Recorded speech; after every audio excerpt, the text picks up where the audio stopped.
नमस्कार, मी संदीप चव्हाण आणि आपण पाहताय टॉप न्यूज मराठी.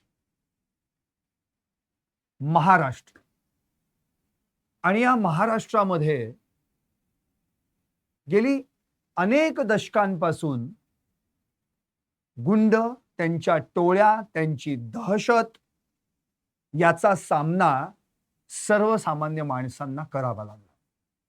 अगदी 70च्या दशकापासून ते अगदी आतापर्यंत या महाराष्ट्रात अनेक टोळ्यांनी अक्षरशः थैमान घातलं, धुडगूस घातला आणि या सगळ्या टोळ्यांच्या गुंडापुंडांच्या दहशतीमुळं अनेक पिढ्या बर्बाद देखील झाल्या.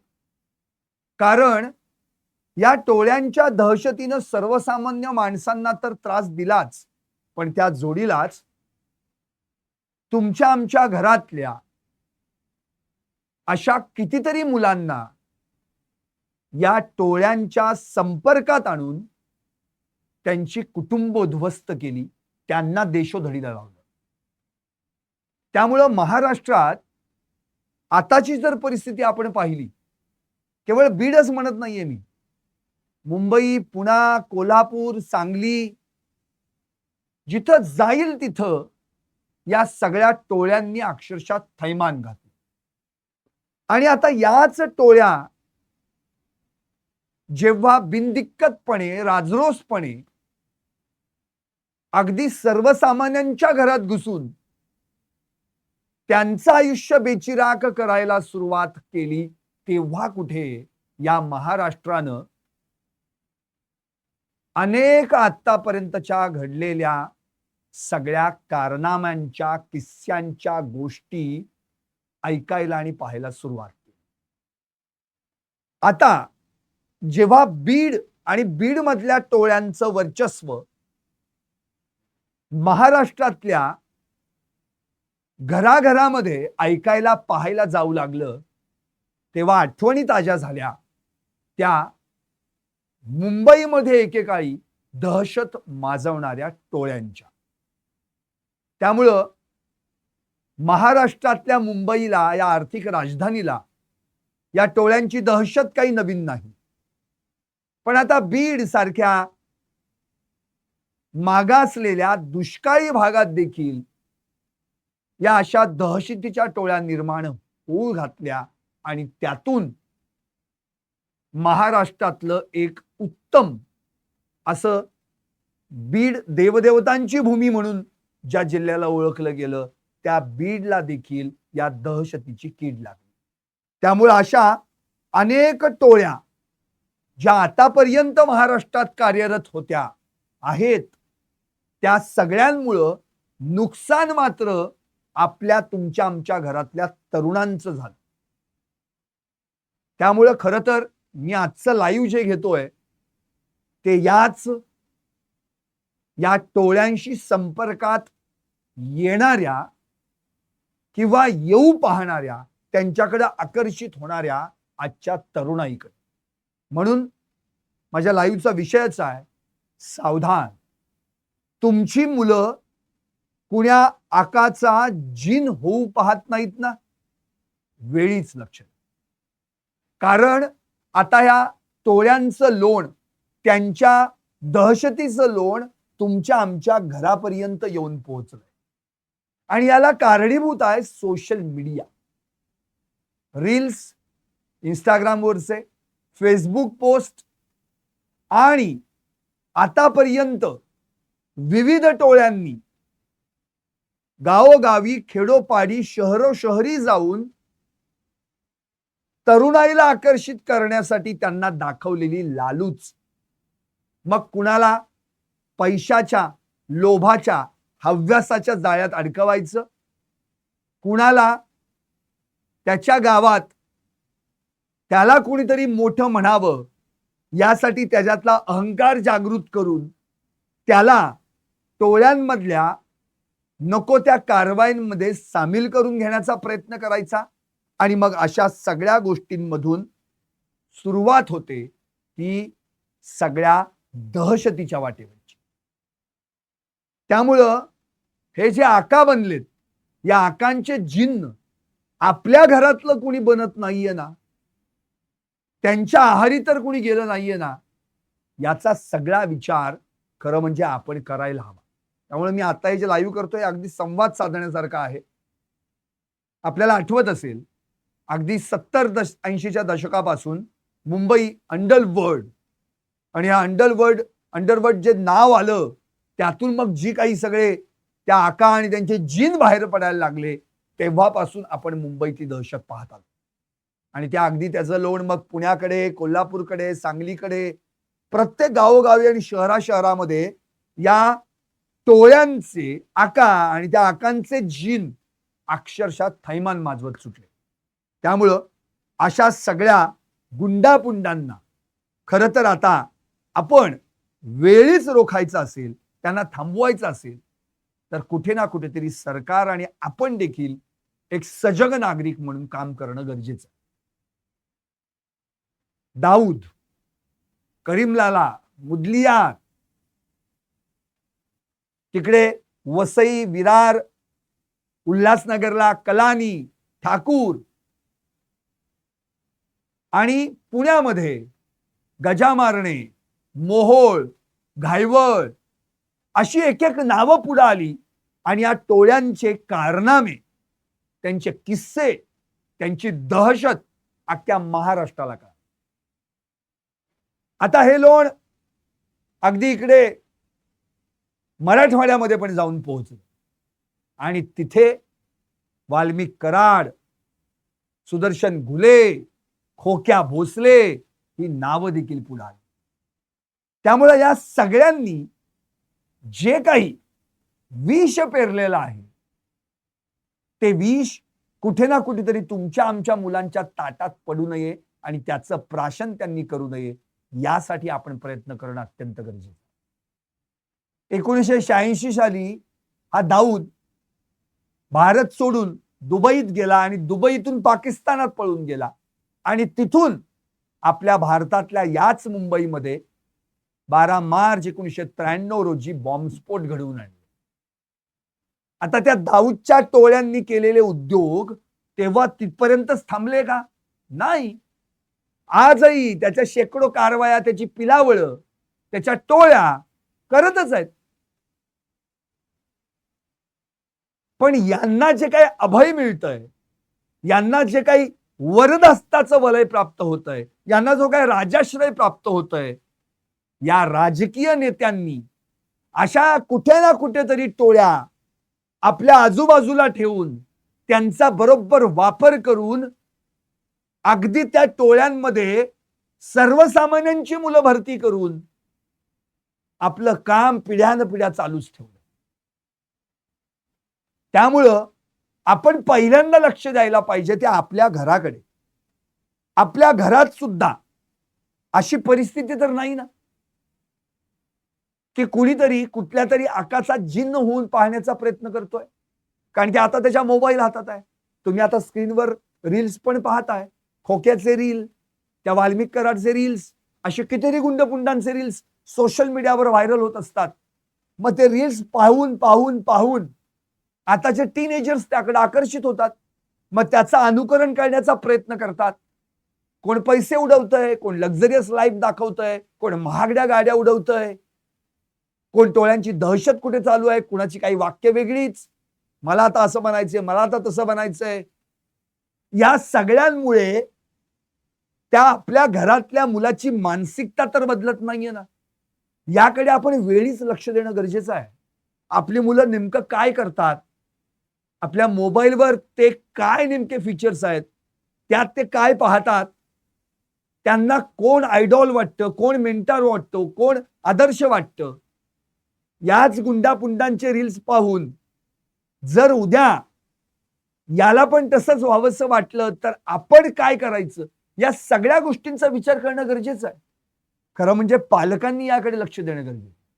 पालकांनी पहिल्यांदा आपली मुलं मोबाईलवर काय बघतात, कुठल्या सोशल साईट्स बघतात, त्यावर नेमकं काय चालतंय, या सगळ्या गोष्टीतून आपण पहिल्यांदा विचार करायला पाहिजे की आपल्या घरातलंच कुणीतरी या आकाचे जीन बनत नाहीये आणि या सगळ्या गोष्टींकडे लक्ष देणं हे आपलं प्रथम कर्तव्य. आपण बरेचसे पिक्चर सिनेमे पाहतो, सत्या पाहिला, कंपनी पाहिलं, बरंच काय काय काय त्यातले डायलॉग्स, धंदा आहे पर धंदा आहे वगैरे, भिक्कू मात्रे, मुंबई का किंग कोण, हे असलं सगळं पाहून त्याप्रमाणे अनुकरण करणारे अनुकरण प्रिय बरेच आहेत. अपने धंदे में जो पहिला हात मारता है वही जितता है, असे काय काय डायलॉग होते. पण ते केवळ सिनेमा आणि डायलॉग पुरतं ठीक आहे, पण तसंच प्रत्यक्षात जर घडायला लागलं तर मात्र आपल्या घरापर्यंत हे सगळं लोन येणार. जी मुलं शिकून सवरून मोठी व्हायला पाहिजेत, त्यांनी काहीतरी चांगल्या पद्धतीने IAS, IPS, डॉक्टर, इंजिनियर्स, उत्तम शिक्षक असं काहीतरी बनायला पाहिजे. पण आज जर तीच पिढी या गुंडांच्या नादी लागून, या गुंडांच्या रील्सला भुलून भाळून जर त्यांच्याच नावाचं सगळं गुणगान गात असतील, तशाच पद्धतीचे अनुकरण करत असतील, तर मग आपल्या घरातून हे असे जीन तयार करायला या आकांना सोपं आहे. कारण की यांनी फक्त टोळ्या पोसल्या आणि आपली सगळी दहशत पसरवली. मग तो दाऊद असो, तिकडे तो अरुण गवळी असो, छोटा राजन असो, तिकडे ठाकूर कलानी असो, वीरप्पन असो, इकडे तो वाल्मिक कराड असो, घुले असो, खोक्या असो, यांनी वेगळं काय केलं? यांनी त्यांच्या त्यांच्या काळात तेच केलं.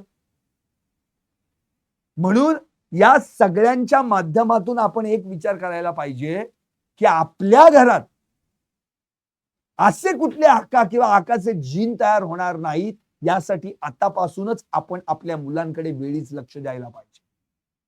कोण पैसे उडवतंय, कोण महागड्या गाड्या, काय काय रील्स, आणि याचा सगळा भरणा हा सगळ्या अजूनही त्याचा पगडा आजच्या टीनेजर्सवर, किशोरवयीन मुलांवर पडतो.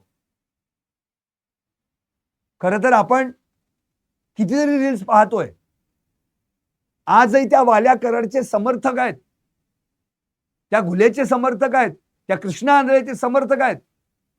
आता तो दाऊद वगैरे तो तर गेलाच तो बाहेर. आता तो तिहार जेलमध्ये छोटा राजन आहे, नागपूरमध्ये अरुण गवळी आहे. डॅडी म्हणतो आपण त्यांना, त्याला डॅडी म्हणतात ना. मग हे एवढे सगळे आता काय म्हणजे अगदी म्हणजे त्यांनी सगळं सोडलं म्हणायचं का? म्हणजे आहे का दावा करू शकतो आपण? प्रत्येकाच्या कुठे ना कुठेतरी कारवाया चालूच आहेत. या टोळीचं ते, त्या टोळीचं हे, असं काही ना काहीतरी कुठेतरी चालूच आहे उद्योग हा.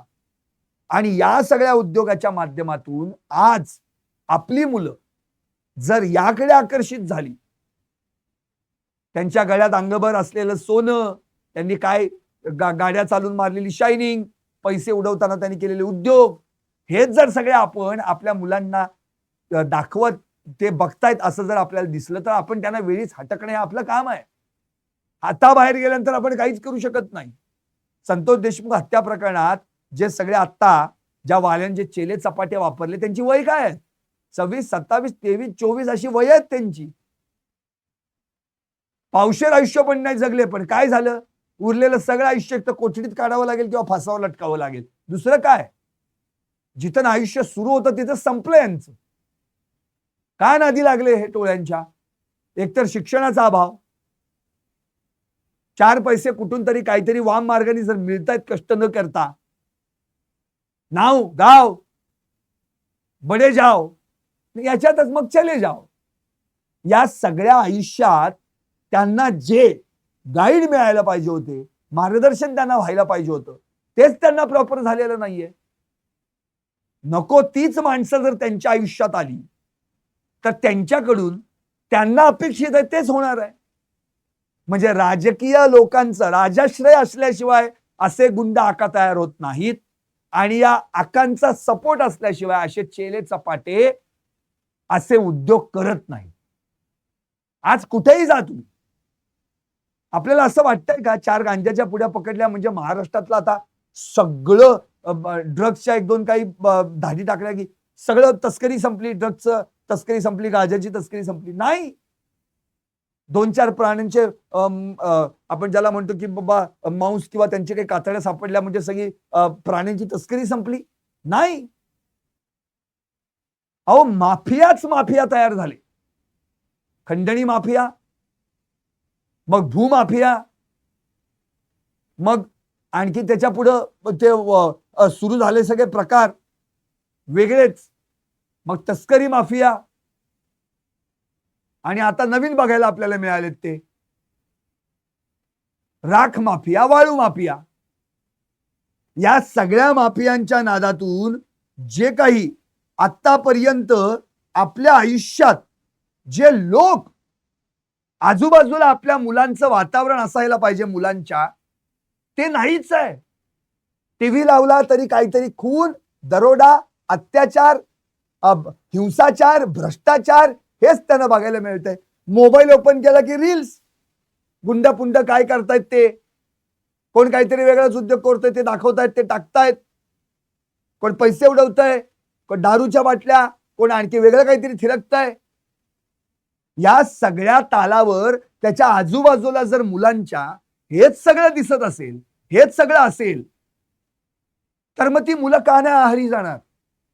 एकतर गरिबीने पिचलेली मुलं, काय तो मराठवाडा, विदर्भ, शिक्षण कमी, घरातले जे काही कष्ट करतायत त्यांना काहीतरी जोडधंदा म्हणून करायला ती मुलं काम करतात, त्यामुळे शिक्षणापासून दूर जातात.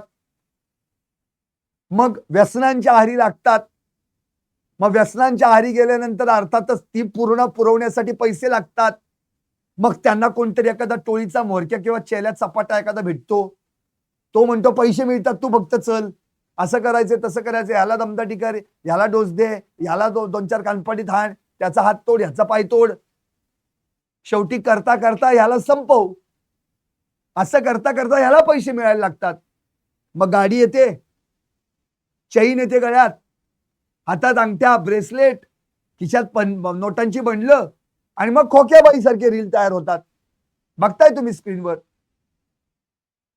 म्हणजे असे हे सगळे गुंडपुंड चेले चपाटे, आणि ही जी अशी अक्षरशः वाया घालवलेली पिढी जेव्हा या सगळ्या टोळ्यांच्या हातात लागते ना, तेव्हा राजकीय राजाश्रय त्या टोळ्याच्या म्होरक्याला जो असतो तो त्याचा वापर करतो.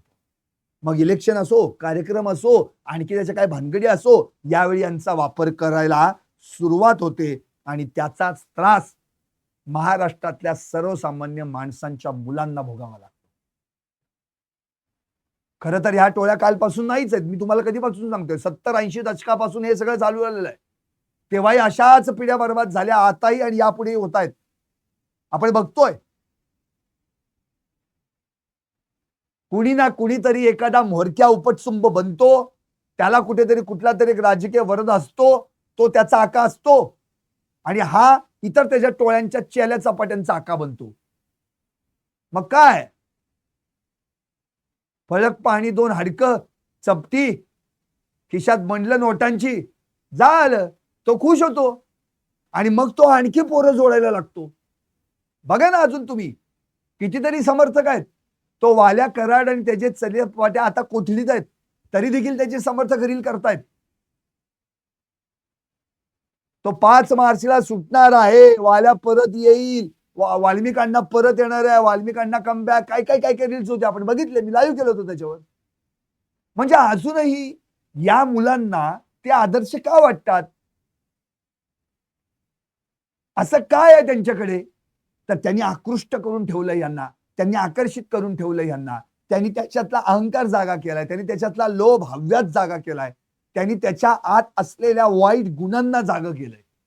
आणि हे सगळं जागा केल्यामुळे त्याला स्वस्थ बसता येत नाहीये.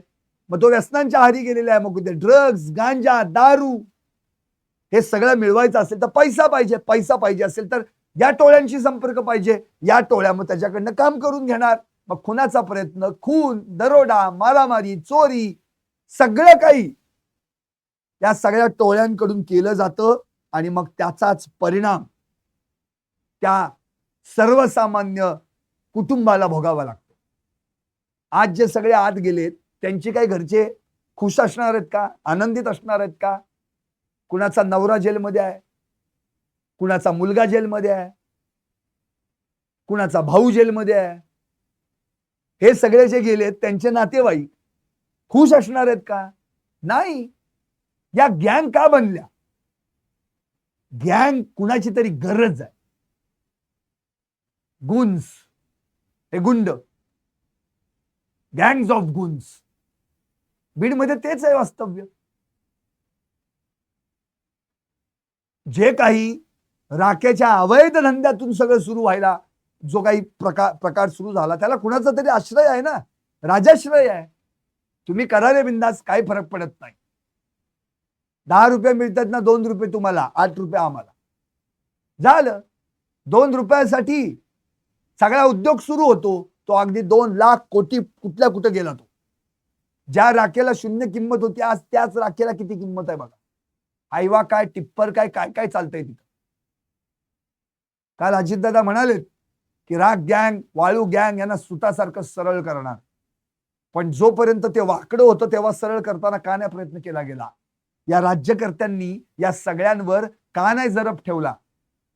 आतापर्यंत कितीतरी टोळ्या, त्यांचे चेले चपाटे तयार झाले आणि आता हे सगळे जेलमध्ये आहेत, तरी समर्थक मात्र अजूनही सोशल मीडियावर आहेत. काल दादानी सांगितलं, तुम्ही व्हॉट्सअपवर ह्याला मेसेज केला, त्याला मेसेज केला आणि नंतर तो डिलीट केला, म्हणजे असं समजू नका की तुम्ही सुटलात, तो रिट्रीव्ह करता येतो.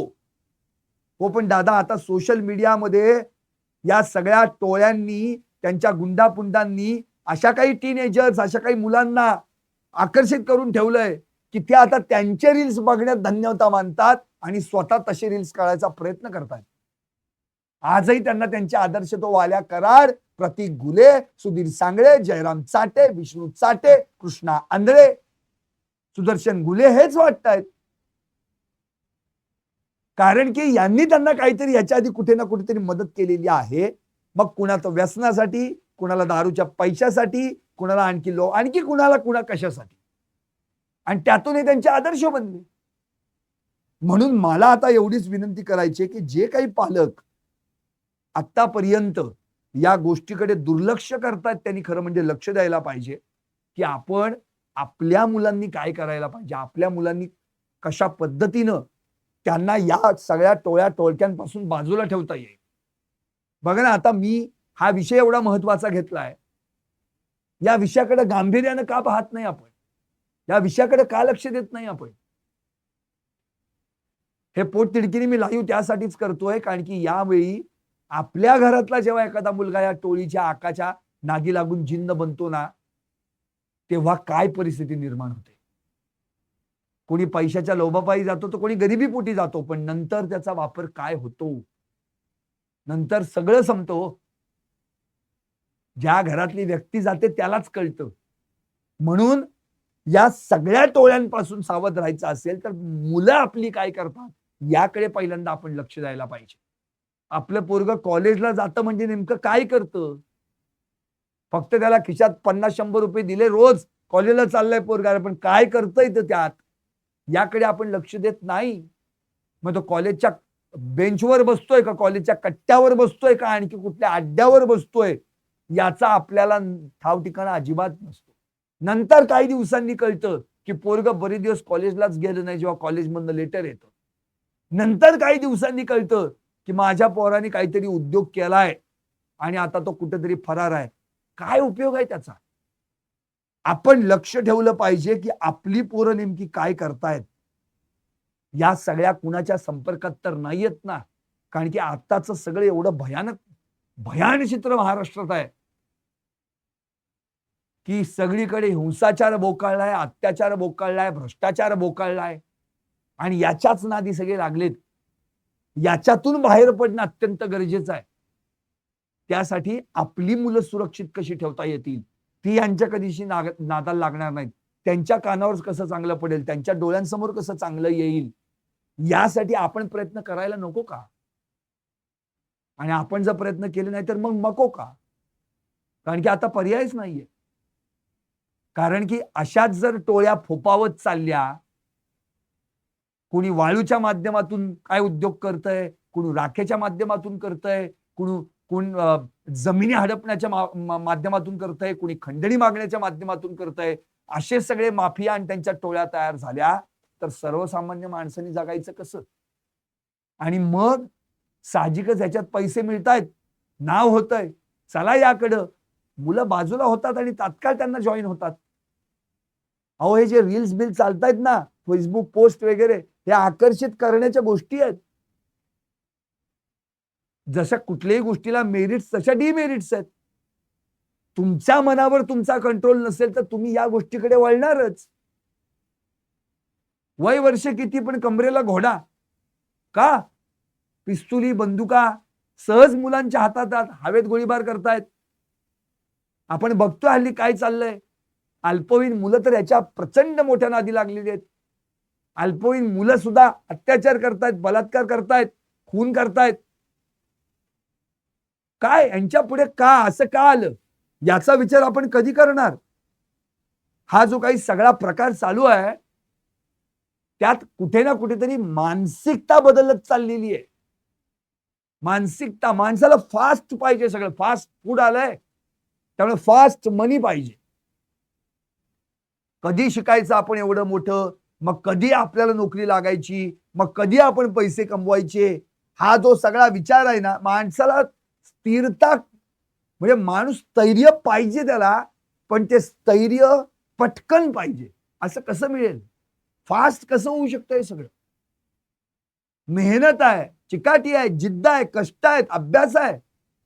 या गोष्टी नकोयत का आता? आपले सगळे आदर्श याच सगळ्या चैन मधून गेले तेव्हा कुठे मोठे बनले. पण हे आपण नकोय, आपल्याला आजच्या पिढीला हे नकोय वाटतं. आजच्या पिढीला हे म्हणजे अगदीच कसं फास्ट पाहिजे. कार्ड घातले की पैसे येतात.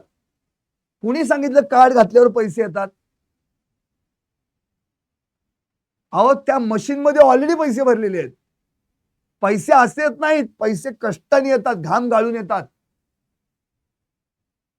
ते पैसे कमवावे लागतात, महिनाभर काम करावं लागतं, तेव्हा तुमच्या हातात पगार येतो. चाकरमान्यांना विचारा. वेठ बिगार जे असतात, रोजचे मजूर बिचारे रोज काम करतात तेव्हा त्यांना रोजगार मिळतो. म्हणून हे कष्ट केल्याशिवाय अहो कष्टाच्या पैशालाच किंमत असते. अशा पद्धतीने कितीही पैसे गोळा केले तरी शेवटी काही उपयोग होत नाही. बघितलं ना 2000 कोटींची प्रॉपर्टी त्या वाल्याची, काय आता कुठे आहे तो? जेलचं टॉयलेट, जेलचं बाथरूम, जेलचंच ताट, जेलचंच भांड, जेलचं जेवण, काय याच्या पलीकडे आहे? प्रत्येकाच्या वाट्याला तेच येणार. मग त्याचा आदर्श घेऊन आज ज्या चेल्या चपाट्यांनी त्या वाल्याच्या सांगण्यावरनं संतोष देशमुख यासारख्या सेवाभावी वृत्तीच्या माणसाला मारलं, ती पण आज त्याच वाल्यासोबत त्याच बाराकीत आहेत ना. काय मिळालं त्यांना? तो सुदर्शन घुले, बायको, पत्नी, आई, मुलगा, काय झालं? गेलं ना सगळं. एका क्षणात होत्याचं नव्हतं झालं. जी मुलं या सगळ्यांच्या नादी लागली, एकतर ती संपली किंवा कायमची संपवली गेली. थोडंसं आमिष दाखवतात, त्या आमिषाला भुलतो आपण. अहो कुठे ना कुठेतरी प्रत्येक जण वाल्या बनू पाहण्याचा प्रयत्न करतोय, घुले बनू पाहण्याचा प्रयत्न करतोय. कशासाठी? आदर्श कमी आहेत का आपल्या जगामध्ये, आपल्या भारतामध्ये, आपल्या महाराष्ट्रामध्ये? इतके आदर्श आहेत. कधी बनणार आपण? सभ्य बनायला माणसाला नकोय, त्याला मिरवायचंय, फटकन पाहिजे सगळं. असं झटपट फटपट काय मिळत नसतं. जेवढ्या लवकर झटपट वाम मार्गाने कमवाल, चुकीच्या मार्गाने कमवाल, तेवढ्याच लवकर ते निघूनही जात. होलाटाईल मनी आहे, फास्ट मनी नाही, होलाटाईल मनी. म्हणून पहिल्यांदा हे आपण लक्षात ठेवायला पाहिजे की आपल्या घरात आपण आपल्या मुलांना नेमकं काय सर्व करतोय, त्यांच्याशी संवाद साधतो का, त्यांच्याशी आपण बोलतो का, ते काय करतायत काय नाही, अभ्यासाच्या आडून काही वेगळं करतायत का, बाहेर जातायत मित्रांबरोबर फिरायला म्हणून तिथं काही वेगळं चाललंय का, त्याचे कोण मित्र परिवार आहे, याकडे लक्ष कधी देणार आपण? आपण फक्त राबतो, घरात येतो, खायला प्यायला घालतो पोरांना, ह्याच्याकडे काहीच बघत नाही. नंतर कधीतरी पेपरात फोटो बघितला किंवा काय आणखी चार चौघांच्या कडून कानावर काही भाष्य पडलं आपल्या मुलाबाळांबद्दल, तेव्हा कळतं की आपण काय करू शकलो. काहीच करू शकलो नाही. आणि जेव्हा मुलांना जाब विचारायला जातो तेव्हा आपल्या पायातली चप्पल त्याच्या पायात आलेली असते. साहजिकच आहे, त्याला 4 पैसे मिळालेले असतात, तो मिरवायला लागतो. आता त्याला वाटतं मला कोणाचीच गरज नाही, नको आई नको वडील, आता मीच सगळं करू शकतो म्हणून. आणि मग सुरू होतं. शेवटी अशा मुलांच्या पालकांमध्ये मतभेद निर्माण होतात, भांडणं होतात, जातात मुलं सोडून, आली टोळ्यांमध्ये सामील, बंदी कुठेतरी, आणि मग शेवटी कुठेतरी बेवारसपणे खून होऊन पडलेले असतात, गोळी लागून मेलेले असतात, चाकूसुरा भुसकून संपलेले असतात. काय उपयोग आहे याचा? हातात आलेलं पोरग हाताबाहेर जातं तेव्हा संपलं सगळं. म्हणून अशा वेळी आपण पहिल्यांदा सावध व्हायला पाहिजे की आपल्या मुलांना आपण काय शिकवण देतोय, काय नेमकं काय चाललंय त्याच्या मनात, ते का आपण ओळखत नाही, का संवाद साधत नाही त्याचा. मी तर म्हणतो पालकांनो, आपण आपल्या मुलांचे मित्र बनलं पाहिजे. ज्या काही बातम्या तोही वाचतोय, आता शिकतोय, सवरतोय, त्याला टीव्हीवर पाहतोय, तो मोबाईलवर पाहतोय, तो आजूबाजूला वातावरण बघतोय, तो अशा वेळी तो काय करतोय हे बघणं आपलं कर्तव्य आहे. अशा हक्कांच्या नादी जर आपली पोरं नादाला लागली तर मग काय मिळवलं आपण? कशासाठी एवढे पैसे कमवतो आपण? आणि काय रोज रोज राबून कष्ट करून जर तीच पोरं आपल्या ज्या काही उत्तम राहायला पाहिजे तशी ती वागत नसतील तर मिळवलं काय आपण? म्हणून माझं स्पष्ट मत आहे की अशा आकांपासून, अशा आकांच्या चेल्या चपाट्यांपासून आपली पोरं कशी सावध राहतील हा विचार पहिल्यांदा केला पाहिजे. त्याला पहिल्यांदा हे शिकवलं पाहिजे की कुठली गोष्ट झटपट नसते, त्यासाठी मेहनत असते, कष्ट असतात. ती कष्ट आणि मेहनत करायला पाहिजे. वडिलांनी आपल्यासाठी काय कष्ट केले ना हे पहिल्यांदा समजून घ्यायला पाहिजे. अहो, आपण काय बघितलं पाहिजे ज्यातून आदर्श मिळेल, शिकायला मिळेल ते बघायला पाहिजे. परवा एक छान अगदी रील पाहिलं की एक माणूस अगदी सुटाबुटात, छान चौकीन व्यवस्थित कपडे घातलेला, टापटीप, आणि पेन विकतोय तो बाजारामध्ये. 80 रुपयाला पाकिट आहे, घ्या म्हणून 10 पेन आहेत, पण कुणीही त्याचा पेन घेईना. हे चल रे पुढं, हे हो त्या बाजूला, हे हे आम्हाला नको पेन तुझा, असं कितीतरी. शेवटी एक माणूस त्याला विचारतो की बाबा तू असा टापटीप दिसतोय, सुटाबुटात आहे, सगळा छान व्यवस्थित दिसतोय, मग पेन का विकतोय? काहीतरी दुसरा धंदा कर ना, शिकला सवरलेला दिसतोय. त्यावर त्यानं सांगितलं की बाबा मी एका कंपनीत कामाला आहे, मला 70,000 रुपये पगार आहे, पण माझ्या वडिलांनी मला असंच दारोदार घरोघर बाजारात फिरून पेन विकून कष्ट करून लहानाचं मोठं केलं. मी एकदा म्हणालो होतो माझ्या वडिलांना की तुम्ही आमच्यासाठी काय केलं. ते जे वाक्य बोललोय ते वाक्य इतकं मनाला लागलं माझ्या की त्यामुळं मला शिक्षा मिळावी यासाठी माझ्या वडिलांनी जे माझ्यासाठी कष्ट घेतले ते कष्ट काय होते हे बघण्यासाठी मी माझं ऑफिस सुटल्यानंतर रोज असा मार्केटमध्ये घरोघरी दारोदारी फिरून पेन विकायचा प्रयत्न करतो. आणि जेव्हा तो पेन कोणी खरेदी करत नाही ना तेव्हा कळतं की माझ्या वडिलांनी माझ्यासाठी काय कष्ट घेतले. ज्यावेळी तेव्हा जो एखादा पाकिट खरेदी करतो पेनाचं किंवा पेन खरेदी करतो त्यावेळी करतं की माझ्या घरात त्यावेळी माझ्या वडिलांनी माझ्यासाठी खाऊ कसा आणला. आणि ज्यावेळी माझ्या वडिलांनी त्यातले पै साचून साचून त्याच पेनाच्या विक्रीतून मिळवलेले पैसे जेव्हा मला फी म्हणून पाठवले गेले तेव्हा कळलं की त्यांनी पोटाला चिमटा काढून एक वेळचं अन्न खाऊन मला कसं मोठं केलं. हा आदर्श असला पाहिजे. हे आजच्या मुलांना शिकवलं पाहिजे, हे आजच्या मुलांनी पाहिलं पाहिजे. पण आज मुलं काहीतरी भलतच पाहतायत. या सगळ्या गुंडापुंडांच्या दहशतीचे रील्स पाहून मुलांच्या मनात, मानसिकतेत कधी बदल व्हायचा, काहीतरी वेगळं त्यांच्या समोर येतंय जे चित्र विचित्र आहे, जे भयान आहे, आणि त्याचा परिणाम फार भयानक होणार आहे. म्हणून आपण वेळी सावध होणं गरजेचं आहे. मला माहितीये मी आज कुठल्या वाल्याची कहाणी सांगत नाहीये, ना कुठल्या दाऊदची, ना कुठल्या वीरप्पनची, ना कुठल्या गवळीची. मी कहाणी घेऊन आलोय त्या आपल्या घरातल्या मुलांची. नंतर म्हणू नये का हानी, कहाणी शब्द जो आहे, का हानी झाली बाबा, नंतर कोणी म्हणू नये असं. आपली हानी का झाली याचा विचार आपण पहिल्यांदा केला पाहिजे, की आपल्या घरात आपण ज्यांना लहानाचं मोठं करतोय ती तर कुठल्या वाम मार्गाला लागलेली नाहीयेत ना. कारण की उद्या जेव्हा या टोळ्यांचे म्होरके यांच्याकडे पैसा पाणी असतो ते हात वर करून मोकळे होतील, पण जेव्हा आपली पोरं अडकतील कुठल्या तरी गुन्ह्यात, मग जेलमध्ये जातील, तेव्हा आपल्याला त्यांना सोडवण्यासाठी आपल्याकडे पर्याय नसेल. मग आधीच त्यांना सावध करून, त्यांना योग्य ते मार्गदर्शन करून, योग्य ते पाहायला लावून, योग्य ते वाचायला लावून त्यातून घडवणं गरजेचं आहे. म्हणून माझी हात जोडून विनंती आहे सगळ्या पालकांना, की आपल्या घरातली पोरं कुणाच्या आकाच्या सांगण्यावरनं त्यांचे जिन तर बनत नाहीयेत ना.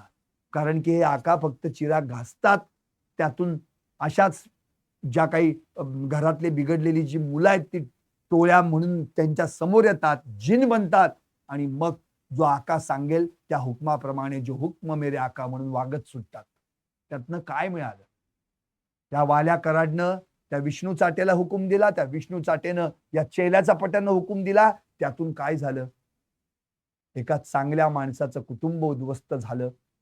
एका चांगल्या गावच्या राजकारण करणारा उत्तम विकास साधणाऱ्या माणसाचं आयुष्य संपलं. म्हणून आपण वेळी सावध व्हायला पाहिजे. आपल्या आयुष्यात जी उत्तमरित्या काम करणारी माणसं आहेत त्यांना कसा आदर्श बनवता येईल, त्यांना कसा आपल्या मुलांपुढे आणता येईल यासाठी प्रयत्न करायला पाहिजे. म्हणून शिकून सवरून मोठं होणं, आदर्श बनणं, आदर्श पिढी घडवणं त्या आपल्या हातात आहे. नाहीतर आपली मुलं या कधी आकाच्या त्या चिरागमध्ये घुसतील आणि नंतर जिन्न म्हणून बाहेर येतील आणि मग मात्र आपल्याला ते सहन होऊ शकणार नाही. म्हणून वेळीच लक्ष द्या, एवढीच माझी विनंती आहे. मला लाईव्ह यासाठीच करायचं होतं हे, कारण की आता गेले अनेक दिवस आपण फक्त या आका आणि त्यांच्या चेल्या चपाट्यांच्या आणि टोळ्यांच्या बातम्या बघत आलो, पाहत आलो. पण यात भविष्यात या टोळ्यांमध्ये आपली मुलं सामील होऊ नयेत यासाठी आपण सावध असलं पाहिजे. पाहत रहा टॉप न्यूज मराठी, आपला महाराष्ट्र, आपली बात.